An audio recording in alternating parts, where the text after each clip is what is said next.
al exministro de Economía, José Salardi, a quien ha tenido la gentileza de venir aquí al programa. Ministro, exministro, pues encantado de tenerlo. ¿Cómo está? Muchas gracias, Augusto. Muy buenos días. Si nos puede resumir cuál es la percepción que tuvo de su gestión, que generó mucha expectativa, pero que tuvo un corte muy abrupto, a los 4 meses, algo así duró? Sí, cerca de 3 meses y medio, o sea, 100 días en total prácticamente 100 en días. el cargo, de trabajo muy intenso, ¿no?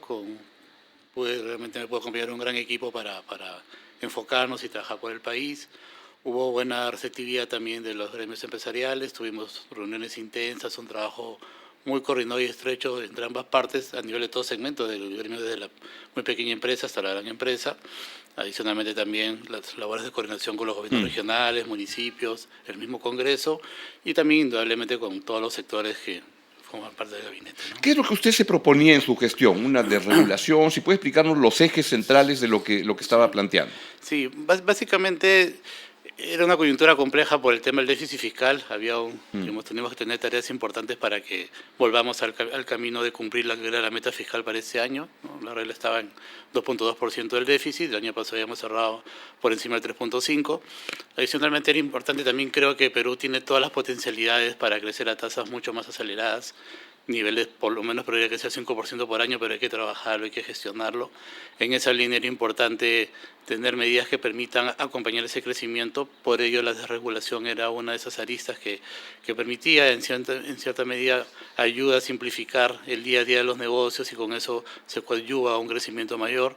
También el tema de infraestructura, tenemos una brecha muy grande, era importante también trabajar ese aspecto, encaminar los proyectos. Yo particularmente soy un creyente total de que las asociaciones público-privadas son el mejor mecanismo que debemos implementar para avanzar en ese cierre de brechas, con lo cual realmente tenemos infraestructura de calidad y tenemos sostenibilidad desde una mirada de largo plazo, ¿no? Y con eso podemos avanzar a lo largo de las diferentes regiones del país, con tener mejor infraestructura y que la población pueda tener una mejor calidad de servicio de parte del Estado, ¿no? Usted venía, antes de ir al Ministerio de Economía, de ejercer la jefatura en Proinversión durante 4 o 5 años. ¿Cuánto tiempo? No, en realidad como director ejecutivo estuve poco más de 2 años, pero sí estuve involucrado en la institución previamente porque fui miembro de 2 comités, con lo cual un poco hay esa temporalidad. Y ahí consiguió resultados que a mí una vez lo entrevisté Sí, hace como un año, algo así, que me parecían estupendos, no solo por los montos que se habían alcanzado, sino porque se lograban en un momento de turbulencia política, y a mí me hacía pensar que a pesar de la turbulencia, una concesión lo que implica es alguien que viene, invierte y dice, yo confío en el Estado peruano que va a ser mi socio por 30, 40 años, entonces es una expresión de decir, este Estado es viable a pesar de lo que vemos ahora. Así es, totalmente. Yo siempre en ese sentido cuento el tema cuando estábamos en enero de 2023, un momento muy crítico para el país en términos políticos y sociales, y teníamos una concesión de 2 líneas de transmisión eléctrica, y sobre la mesa tuvimos 4 sobres de empresas importantes de alto estándar global, ¿no? Siga. Sí. Indudablemente esta es una señal muy clara, que realmente desde fuera está mirando mucho potencial en el país, muchas oportunidades y, como bien señalas, en un horizonte de muy largo plazo. Por eso progresivamente fuimos sacando adelante varios proyectos que permitieron, digamos, destrabarse después de años. En ese periodo que me tocó estar con el equipo logramos adjudicar proyectos por cerca de 11.500 millones de dólares. 11.500 millones de dólares. En total, que era más. ¿En 2 años? En 2 años. En 2 años. Es un monto bien alto, ¿no? Sí, permitió un poco recuperar, digamos, la tendencia que había venido un poco por diferentes motivos golpeada en años previos. Hay que reconocer también, eran proyectos que tenían años en la cartera, por eso mucho se mencionaba cuando planteamos la reforma de APP, porque yo creo que es fundamental esta reforma para que Perú pueda acelerar, digamos, el ritmo del cierre de brecha de infraestructura. Nos comentaban, pero si ya han salido proyectos importantes y hay estos montos, ¿por qué se necesita ajustar la norma? Porque lamentablemente la norma llevó a generar pues una serie de reprocesos y una dinámica muy lenta y ralentizar los proyectos. Entonces, yo creo que hacer ajustes desde la experiencia es importante, tener medidas que permitan al Perú nuevamente salir adelante con un ritmo más acelerado. Por inversión tranquilamente podría ser no menos de 8.000 millones de dólares por año en adjudicación de proyectos. Hay ese potencial, hay esa capacidad para hacerlo, pero es José Luis importante. Guasch estuvo acá, lo entrevisté hace unas semanas y decía que en su percepción está muy bien, él es alguien que impulsa mucho desde hace tanto tiempo las concesiones, pero que creía que estábamos yendo muy rápido. Que estábamos yendo muy rápido. Decía, él tenía la duda de si es que se tenía la capacidad de administrar tantos procesos a la vez para que no solo era asignarlos, sino que salgan bien. Sí, o sea, digamos, en el tema de la etapa que le corresponde a Proinversión, que es hasta el cierre financiero, lo cual implica hacia atrás la estructuración, transacción y formulación de los proyectos, hay una dinámica importante multisectorial. Hay equipo constituido con mucha trayectoria allí que permite un poco abordar estos proyectos en simultáneo. Sin embargo, un punto clave de la reforma era poder ya concentrar todo en la agencia y fortalecerla más. Porque, ¿qué sucede en la práctica? Cuando salimos después digamos, la adjudicación y la etapa de cierre financiero, los proyectos van hacia los sectores y los sectores, sabemos que ha habido mucha volatilidad en los últimos años, Claro. se ha destruido valor en realidad en los ministerios en muchos casos y eso también sucede que a la larga está frente a un concesionario que tiene toda la voluntad de avanzar, pero lamentablemente se encuentra con todas las trabas del Estado y con las dificultades a veces que hay para tomar decisiones en muchos casos. Entonces, ¿eso en qué redunda y qué sucede después? Se posterga la ejecución de proyectos, demora en los plazos que tenemos previstos, vienen los arbitrajes posteriormente Claro. y que hoy en día el Perú los está perdiendo y lamentablemente en demasía. Entonces, esa situación es un tema que tenemos que cambiar, por eso es importante, creo yo, que todo se centralice en la agencia y es una experiencia que ya se ha vivido en otros países como Colombia, en la época que estuvo Majiro a la derecha, hizo toda una reforma importante, incluso Colombia vino a aprender de la experiencia peruana en su momento y vio que la gran debilidad que se tenía en el sistema peruano está en la ejecución contractual. Por eso es importante que yo creo que la agencia fortalecerse en esa línea. La agencia tiene una ventaja importante que en toda la etapa de estructurar proyectos puede contar con consultores de primer nivel global y tranquilamente los puede sostener en el tiempo para que sean tu buen soporte para hacer un buen contrapeso contra concesionarios que también tienen todo el respaldo del caso, ¿no? De lo que está mencionando se abren varias avenidas, lo que quiero conversar con ustedes, cómo se ejecutan los proyectos, pero quisiera ir un paso más atrás. ¿Cuál es la actitud que tiene el inversionista de fuera? Aunque yo no distingo mucho el de fuera o el de adentro, tienen lógicas bastante parecidas, creo, pero el inversionista de fuera no le tiene tanto miedo a la turbulencia que de repente nos ocupa tanto a los peruanos. A veces tengo una teoría que el Perú es como a veces se dice de un dicho, ¿no? Que hay, esa mujer tiene buen lejos.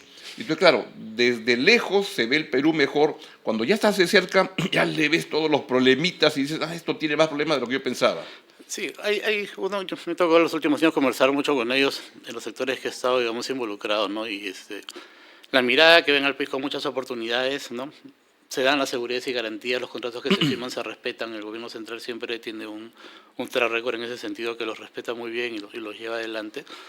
Y en ese sentido, y también las condiciones y la estructura y digamos el nivel de profesionalismo que hay, ya la agencia, en este caso Proinversión, tiene ya más de 2 décadas involucrada en el tema y en el Perú también tiene una trayectoria de más de 3 décadas en concesiones en general. Por inversión sí, pero ¿no les asusta un país donde hay 7 presidentes en 9 años y que hay una rotación en el gabinete? Usted duró 3 meses, 4 meses.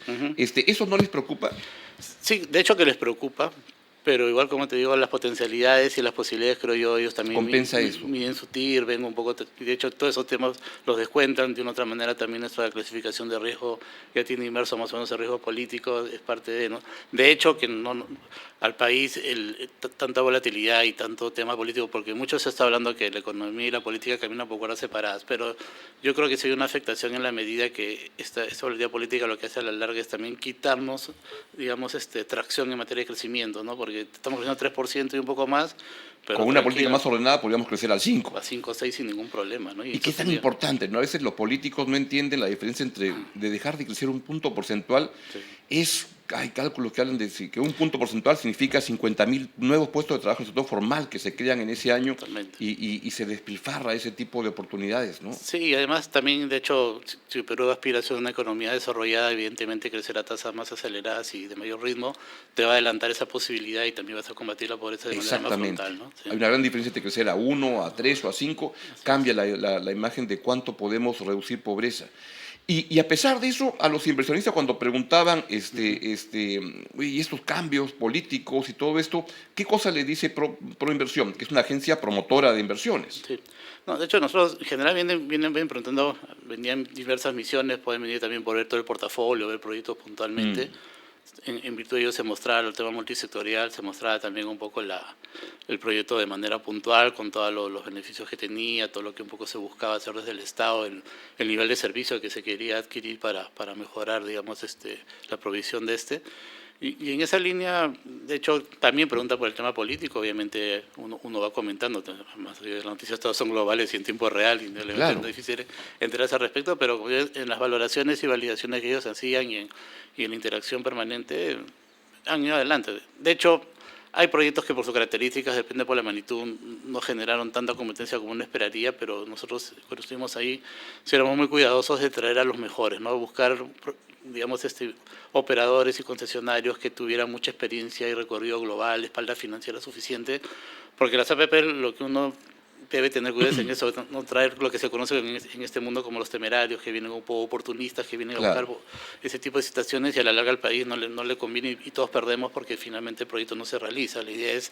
tener obviamente aquellos que tienen experiencia validada, espalda financiera sólida y con ello poder sacar los proyectos de la mejor manera, ¿no? Un punto clave para atraer inversiones es el capítulo económico de la Constitución. Totalmente. Sí, ¿Puede explicarnos eso? Sí, ello da estabilidad. Desde que un poco ya el Perú apostó por la economía libre de mercado y lo ha sostenido a lo largo de las décadas y es un tema que todas las cifras, quienes como nosotros que hemos vivido toda esa transformación que se dio en el momento de cómo venía el Perú en los 80 y cómo con los 90 con la nueva Constitución y con tener un capítulo económico que te esta seguridad, ha permitido que la economía avance a los niveles que estamos hoy en día, ¿no? Y en general, si en ese entonces exportamos menos de $1.000 millones, por un ejemplo, y exportamos cerca de 80.000 millones, ¿no? Claro. Entonces, ese efecto de multiplicación que se ha dado, cómo se ha avanzado, cómo somos valorados también internacionalmente por la solidez macroeconómica, que es un gran factor. Hay un excelente lado del Banco Central también, que ya viene de muchos años atrás, con la gestión de Julio Velarde, que demuestra la estabilidad que hay. Hoy en día, si vemos un poco el Perú, nuestra moneda se fortalece, tenemos condiciones de inflación bastante bajas, tenemos un marco económico, una tasa de referencia que también va en la línea y que va, digamos, monitoreándose muy bien y que ha permitido afrontar todas las diferentes crisis externas y tener reservas acumuladas también en montos importantes, ¿no? Que realmente debe ser las más altas del mundo en relación al ratio entre reservas contra PBI. Entonces, todas esas variables realmente suman a la fortaleza macroeconómica. Yo creo que si el tema político estuviera mucho más controlado internamente, miramos las cosas diferentes, al país no lo para nadie, ¿no? En ese sentido. Y es lo que nos falta. Ahora, quiero llevarlo al terreno de cómo se avanza con los procesos. Y una vez tuve oportunidad de preguntarle al embajador chino que me había dicho que el Perú era el segundo país con más inversión directa china en América Latina, después de Brasil. Yo le pregunté, ¿y por qué? Y me dijo, es un país bien estable. Ah, caray, le dije, ¿estamos hablando del mismo país? Me dijo, sí, acá a veces se fijan, pero la política macroeconómica es la misma, y las políticas medulares siguen siendo las mismas y eso da mucha confianza. Y lo que dijo fue, los trámites demoran mucho, pero como dijo, los chinos podemos esperar, tenemos paciencia, pero los trámites demoran mucho y eso fue lo que usted quiso llevar de Proinversión al Ministerio de Economía, que llegó, hizo un cambio de las direcciones generales, sentía que en Proinversión no avanzaba más porque el MEF no tenía la misma actitud y eso comenzó a generar algunos problemas. Y en general, o sea, a mí me ha pasado estar por varios sectores, ¿no? Yo he estado por el Ministerio de Vivienda, el Ministerio de Transporte, el Ministerio de Producción y siempre digo, siempre hemos sufrido al MEF, ¿no? O sea, de una otra manera, yo creo que ir un poco al enfoque, al MEF le faltaba conectarse más con la realidad y pisar más terreno firme, digamos, en ir a campo, ¿no? Ese espacio estaba faltando mucho y yo además en el enfoque de gestión, yo en el camino público, yo tengo 18 años en el Estado. 18 años. 18 años he ido conociendo a muchos talentos que... ¿Por dónde ha estado? Yo empecé en SUNAS, en el mundo regulatorio, tema de regulación de tarifas. De ahí me fue al Ministerio de Vivienda cuando Milton fue ministro, me convocó como asesor. Estuve ahí también, asumí direcciones generales vinculadas a APPs, estuve casi 3 años dirigiendo ello. De ahí me fui posteriormente al Ministerio de Transporte para ver todo lo que tiene que ver igual las concesiones, dirigir la dirección de concesiones. Y de ahí estuve en producción como viceministro y ministro de producción en el año 2020. Y bueno, y de ahí ya pasó por inversión y posteriormente en el MEF. Y ahí fue motor en el lado de las concesiones Sí. y APPs, ¿no? Alguien me dijo Sí. cuando dije, ¿quién es Alardi?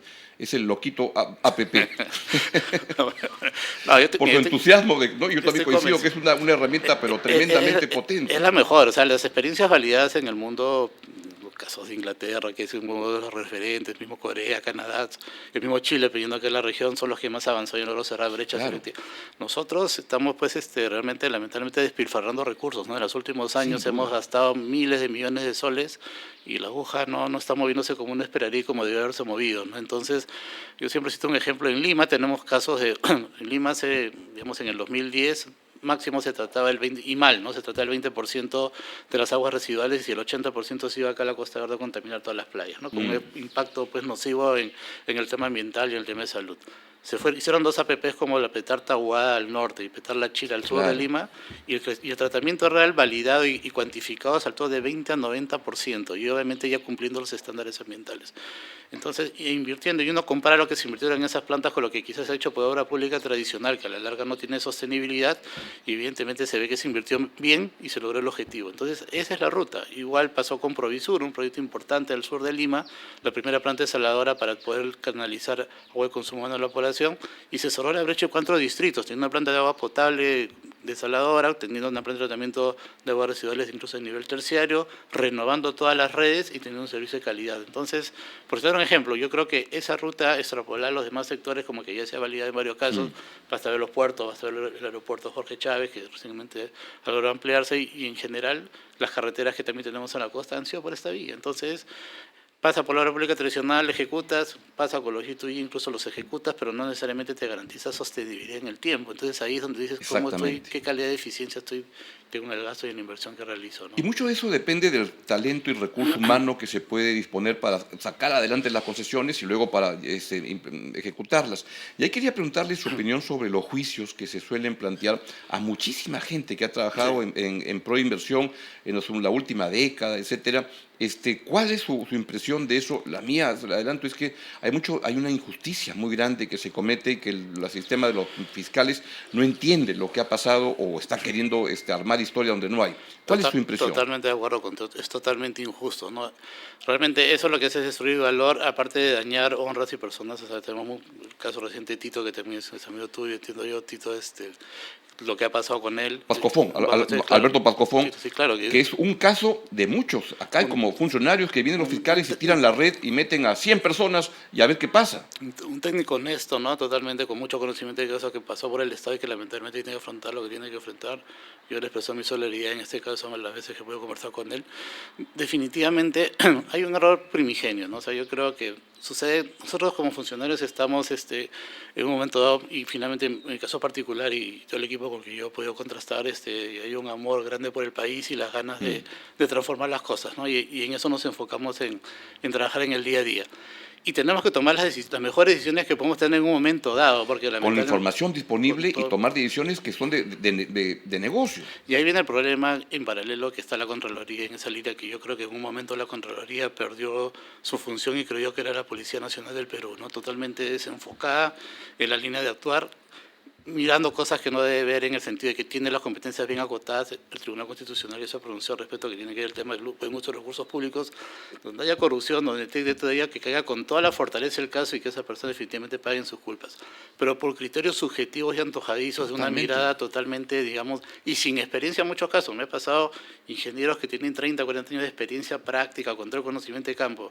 Viene de repente un auditor con 3 o 4 años después, recién regresó a la universidad, vine años después todavía a objetar el tema, porque ni siquiera estuve en el momento de la decisión de que se ejecutó el proyecto, y le ponen 80.000 observaciones pues, que prácticamente pueden ser, digamos, totalmente cuestionables y que son estos puntos, claro, ¿no? O de repente incluso armar la mitad de la historia. O sea, a uno le puede pasar eso, que también cogen mitad de los papeles que tienen que analizar, arman una historia sobre tal, y es una pérdida de tiempo recurrente, y lo peor, como bien dices, va avanzando el caso, y finalmente sí, porque también esta volatilidad que hay en los ministerios también ha debilitado muchas áreas de los ministerios que tienen que involucrarse en estos procedimientos, y el tema puede ir escalando, y llega lamentablemente, como dices, a los fiscales, y no necesariamente ellos están preparados en temas de APPs o concesiones para entender lo que se hace en el fondo.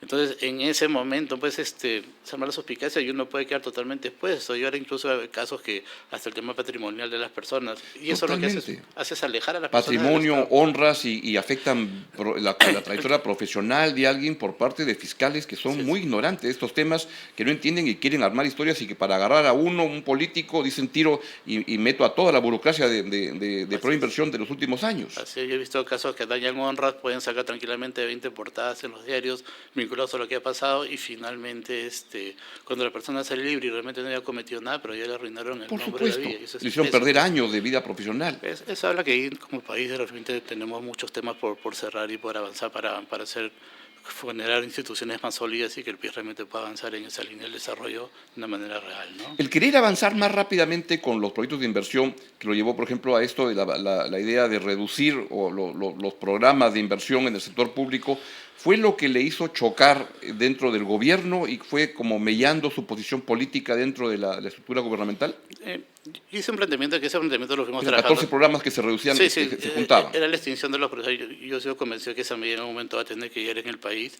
Esos programas nacieron con un horizonte temporal, fueron creados de manera temporal, así está su partida de nacimiento, y lamentablemente hay algunos que tienen décadas y que no han cumplido el objetivo, ¿no? Y que uno ve y en un año pues pueden solamente sacar de repente la aprobación de 2 expedientes y están llenos de personal. Y aparte también han sido señales claras de corrupción en los últimos años, eso no es ningún secreto. Y hay casos ahí, uno busca en las redes y en los medios y va a encontrar varias denuncias al respecto con casos flagrantes de corrupción concreta. Entonces, y además me pasaba, ¿no? Viene, por ejemplo, un alcalde que está buscando cerrar sus brechas a sus proyectos y tiene que pasarse por 7 ministerios y a veces lo atienden o simplemente ni lo atienden. Claro. Y se da la vuelta y va en un ida y vuelta interminable en las digamos, en cómo le van un poco evaluando un expediente o un perfil dependiendo de la etapa que se encuentre. Entonces, esa dispersión no es nada positiva. Y además a los ministerios y a los ministros particularmente los expone, pues porque tú ves las caídas de los ministros generalmente dicen porque un proyecto pasó tal cosa, hubo tal acción de un proyecto. Y no se concentran en la rectoría. Y a veces pues se pueden escapar las tortugas, porque eventualmente pueden salir regulaciones que afectan totalmente y que el ministro no tuvo tiempo para, porque el día tiene 24 horas y obviamente a veces hay tal carga laboral y totalmente intensiva que no hay la posibilidad de analizarlo con tranquilidad y con profundidad, porque hay temas que meritan ello. Entonces son, yo creo, aspectos que es importante poder tener así como Proinversión, una agencia especializada en el tema de APPs que cada vez debería absorber todo esto en los ministerios, igual era con un landing que tenía que también tener una mirada distinta y replantearse para poder absorber todos estos programas multisectoriales, de tal manera que tienen esas agencias muy potentes en el lado de inversión pública e inversión privada. Y los ministerios ya tienen la posibilidad de que se enfoquen netamente en la rectoría y que puedan realmente ver la normativa que se requiere para que el Perú avance, porque tiene varias debilidades en ese sentido, y yo creo que era una medida que por ese lado aportaba positivamente en todos los sentidos. ¿Fue un error de su gestión no socializar con más efectividad lo que quería hacer y que los ministros estén acompañando eso, y eso generó reacciones de sectores que decían me están quitando proyectos, me están quitando personal, me están quitando que se va a anular? No, yo sí lo fui conversando. En el caso el proyecto se lo aprobó la presidenta Boluarte, pero había ministros que quedaron un poco molestos o picones. Yo fui comentando el tema progresivamente en el caso, o sea, finalmente, y las razones, creo que los argumentos eran bastante sólidos de por qué había que dar ese paso, y además era un paso importante en materia también de ahorro de recursos, porque lo que permitía en este año era cumplir la regla sin ningún problema y llegar el déficit al 2% inclusive, y sostenidamente también poder invertir con mejor calidad y tener mejores proyectos a la larga y tener, digamos, una agencia que tenga la potencia de inversión y que realmente compitan en ese sentido por sacar proyectos de alta calidad y alto estándar, ¿no? ¿Fue un problema también en su gestión su intento de ajustar el déficit fiscal y que eso enfrentó, como suele ocurrir en cualquier democracia, etcétera, pues molestias de congresistas, etcétera, que son aliados del gobierno y que dijeron este ministro nos va a cortar? Se hablaba de un crédito suplementario que estaba pidiendo y que eso generó un cortocircuito con su actuación. Yo creo que hay un punto que hay que entender. Como país nos costó mucho, y también tú tienes perfecta memoria al respecto, de llegar a ser una economía estable, ¿no? Poder llegar a ser un país elegible en un momento cuando venía el fondo a evaluarnos, claro, ¿no? Y el Banco Mundial, de ahí lograr el grado de inversión, ¿no? Lo tenemos ya 17 años sostenido. En los últimos años hemos tenido variantes en perspectivas inicialmente negativas, hoy en día estable. Nuestra apuesta era llegar a una perspectiva positiva al final de gestión, y sobre esa base que en un momento más adelante podía haber un upgrade, digamos, en materia de la evaluación crediticia, y que Perú, bueno, siga en esa ruta, ¿no? Con el crecimiento y todo, generando esa sostenibilidad. Ese era un poco, siempre decimos que el Ministerio de Economía no solamente tiene que mirar la coyuntura, sino mediano y largo plazo, porque claro, es clave lo que tomes como decisiones, porque van a impactar de manera progresiva. Entonces, en esa línea de acción, por ejemplo, para lo que comentabas de crédito suplementario, yo creo que, ¿qué pasó? El presupuesto tenía algunos problemas en materia de lo que era la sostenibilidad de algunos proyectos, porque la continuidad no estaba enfocada. Yo creo que el ministro ya anunció con mucha claridad lo que se va a hacer al respecto, que si hay un suplementario era para eso, que era urgente, ¿no? Y necesario, porque si los proyectos no siguen, digamos, no tienen los recursos para seguirse ejecutando, finalmente tienes el problema, pues, de que las valorizaciones se te vencen y se te vienen potenciales arbitrajes, la obra queda abandonada y tirada, como hay miles en el Perú. Entonces, eso había que atacarlo de manera rápida y concreta. meta. Nuevos proyectos, yo creo que lo mejor es ya, en un momento hay que hacer un ordenamiento claro de lo que se tiene que trabajar, y mi planteamiento era que sea para el próximo año, porque hay que trabajar una estructura ordenada y bien priorizada de qué proyectos deben estar en el presupuesto y bajo qué modalidad se van a desarrollar. Nosotros tenemos, por ejemplo, una de las primeras medidas que tomamos fue elevar el tope para obra por impuestos. El tope siempre lo llevamos hasta 46.000 millones, para decirle a los alcaldes, a los congresistas. Esta es la vía, ¿no? Y hay 600 proyectos históricamente ejecutados de esta modalidad con una tasa de éxito de más del 90%. Este es el mejor sustituto que puede tener la obra pública tradicional, donde hay miles de proyectos no concluidos. Giremos hacia acá, incluso había líneas de crédito importantes para diferentes a nivel de gobiernos regionales, municipios. Hay casos que llegan hasta los 1.000 millones de soles, pero dan un uso cero, ¿no? Y hay una presión fuerte por la obra pública tradicional. Pero si acá está el presupuesto, acá está la empresa interesada, porque en muchos casos hay varias empresas en el área circundante que quieren hacer obra por impuestos, quieren ingresar, apoyar, pero bueno, eso es un tema que hay que trabajarlo. Yo creo que hay que ser incansables en eso, porque es un mecanismo nacido acá en el Perú y que indudablemente ha tenido buenos resultados y es muy valorado incluso internacionalmente. Entonces, yo creo que es una ruta importante. Por ahí venía un poco la línea de llevar a que el tema presupuestal y las cuentas se ajusten, porque, como decía, este grado de inversión hay que sostenerlo de todas maneras en Perú. Lo peor que le puede pasar es que lo perdamos, ¿no? Eso sería fatal. Sería fatal. Y mucho tiene que ver con la disciplina fiscal, porque yo creo que ya de una u otra manera, recordemos que el año pasado el gatillo que llevó que el déficit se desboque más fue el tema de Petroperú. Por eso este año también el mensaje era claro, que no había ni un recurso más para Petroperú, que tiene que ser el esfuerzo necesario para ya cumplir y llegar a su reestructuración adecuada y llevar adelante la viabilidad para que ya el fisco no siga hundiendo recursos. Y cuando es el déficit, debería, como ha dicho el ministro, debería cerrar alrededor de 2.5, y es una recuperación, y con algunos ajustes adicionales se podría cumplir la meta, ¿no? Su reemplazante en el MEF, el doctor Raúl Pérez Ríos, ha planteado elevar la meta la meta del déficit fiscal. ¿Eso le parece un error? No, él inicialmente creo que elevó la meta hacia 2.8, pero ya ha corregido, ha hablado de un 2.5. Y bueno, la recaudación, entiendo, viene caminando bien. Es un buen año también para el tema de los precios de los metales. Entonces, yo creo que con un esfuerzo adicional se podría de repente ajustar y podemos tener sorpresas positivas este año. Depende de la gestión que se haga en los próximos meses, ¿no? ¿Ha pensado escribir un libro o algo porque su gestión fue bien interesante, fue bien cortita, algo que se llame, el título puede ser Mis 100 días en el MEF, pero generó expectativas del sector empresarial muy alta, tanto que el día en que se comenzaron a aparecer los rumores de que lo iban a sacar, comenzaron a haber muchas protestas o decir, oye, cuidado con esto. ¿Qué lección, mientras se escribe el libro, por qué no nos adelanta, qué es lo que más saca, qué lecciones saca de su paso por el MEF, que fueron 100 días cortos pero muy intensos? Yo, sí, es un poco el estilo de gestión que siempre enfocamos con el equipo que me acompaña. Nosotros sabemos que los cargos de confianza pueden durar un día o hasta que tengas el horizonte de periodo, entonces tratamos de dar el mayor esfuerzo en nuestra parte para tal finalidad, porque creo que es el compromiso con el país y hay muchos temas que hay que realizar para avanzar. Yo rescato mucho la apertura y el ánimo de colaboración. Yo creo mucho, por ahora mucho de APPs, es la colaboración y la sociedad entre el público y el privado, ¿no? Yo creo que el Estado solo desde el escritorio no va a transformar el mundo y no va a regular las cosas bien. Yo creo que hay que dar todas las condiciones favorables para el inversionista privado que apuesta por el país, para que siga apostando con seguridad, y hay que simplificarle la vida. Entonces, por eso era un poco estos temas de desregular, trabajar de la mano conjuntamente. Tenemos reuniones permanentes para ir viendo y monitoreando avances, que es lo principal. O sea, no solamente los discursivos, ¿no? Es también la gestión, la ejecución de las cosas, el seguimiento para que se cumplan, y además también lo importante es que ellos sumaron sus equipos técnicos. O sea, hubieron en ese corto tiempo realmente miles de horas hombres invertidas entre ambas partes, trabajando en equipo, conversando permanentemente para ir sacando las medidas adelante. Nosotros hemos lanzado un show de desregulación de 402 medidas que hay que exactamente trabajar, y nuestro objetivo es que el 28 de julio estuviese cumplido. ¿Cuánto se ha avanzado de eso? Yo me fui, incluso en ese horizonte, además de esas 400 medidas, 100 más se sumaron en el camino, que ya las habían un poco identificado, eran como 500 medidas en total, pero de esas 402 originales, nosotros, yo salí un 13, pero el lunes siguiente, era el 17, íbamos a hacer una conferencia para anunciar que ya estamos al 60% avanzados. O sea, habíamos logrado avanzar en ese mismo.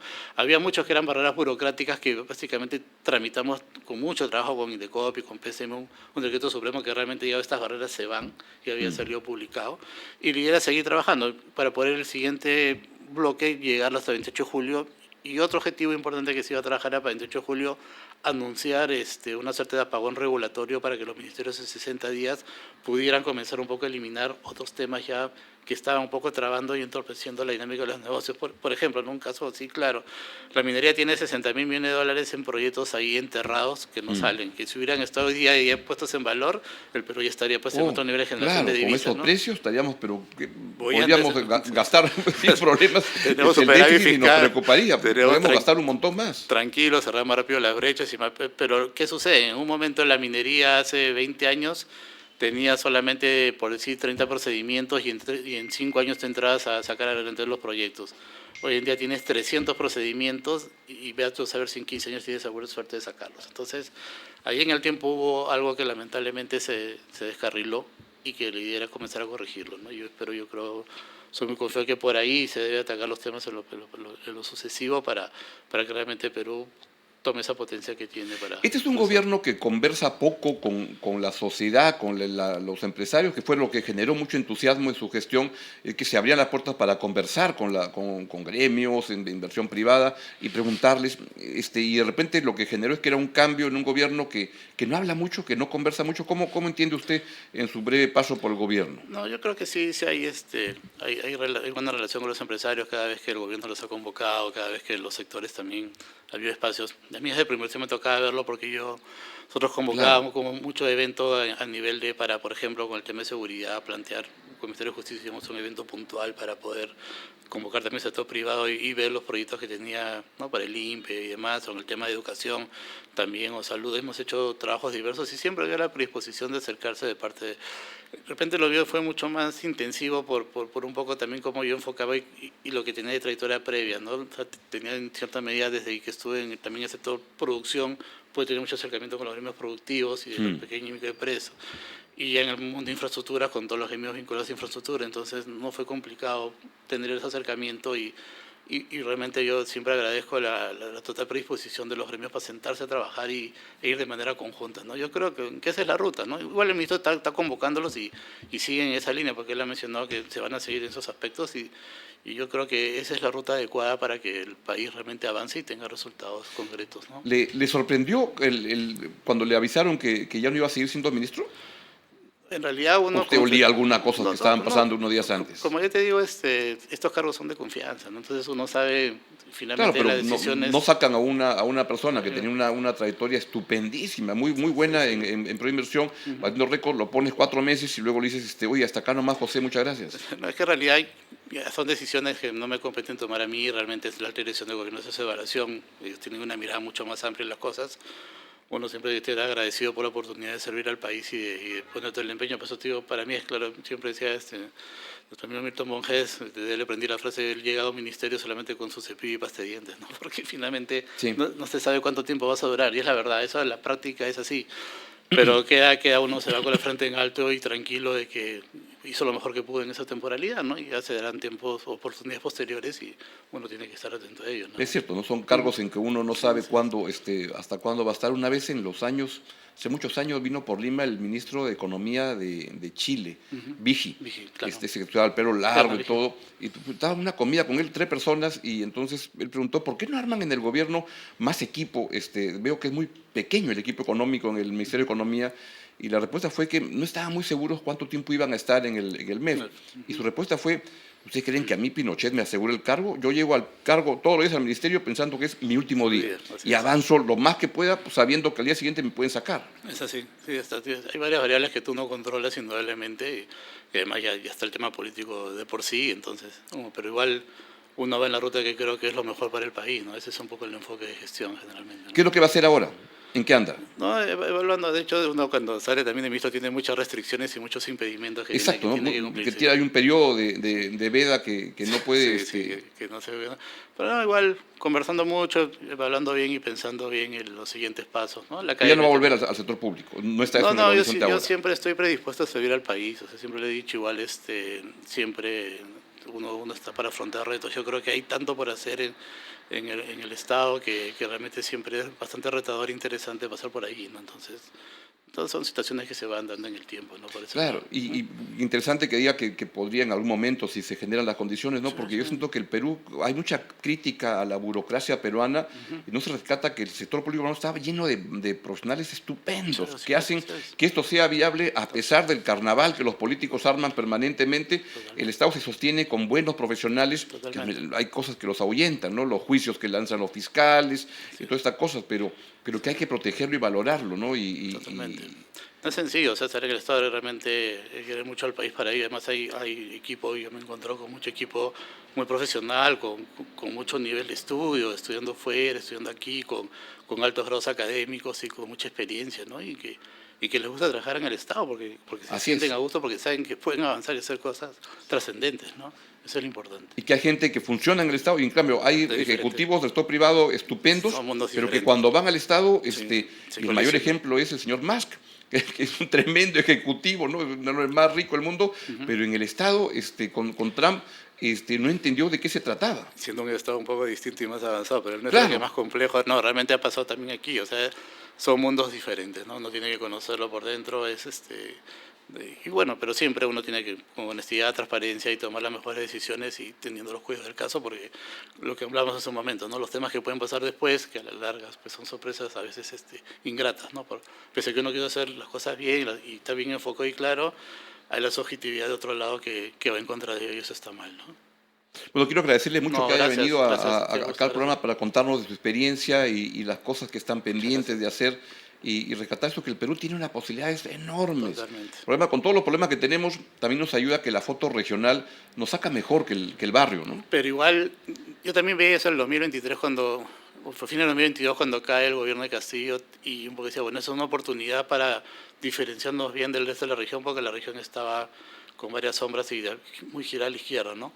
Pero ahora sí es clave lo que vaya a pasar el próximo año porque yo creo que ya Sin la duda. región va a girar a la derecha, o sea, Chile ya vienen elecciones, Colombia también, y los países competimos, pues, ¿no? Entonces no estamos solos. Entonces yo creo que va a ser muy importante cómo se den las elecciones el próximo año, qué líneas de acción vayan, porque eso va a permitir que el Perú realmente pueda tener ese rumbo. O sea, esta época hubo una ventana, yo creo que en cierta medida se ha aprovechado porque el poder adjudicar tantos proyectos, el poder tener una infraestructura que es inversión que en los próximos años se va a estar ejecutando, nos va a dar puntos adicionales, nos va a aportar en el crecimiento, pero si queremos realmente dar ese salto donde tenemos que llegar, hay que gestionarlo bien y enfocarlo bien, ¿no? Le quiero agradecer al ministro José Salardi que haya venido al programa y aclararle que cuando vio a Cuchipando me dijo que tú estás con Porky. No, le digo, Cuchipando me acompaña antes que llegara a la política Porky. Perfecto. Muchas gracias. Gracias.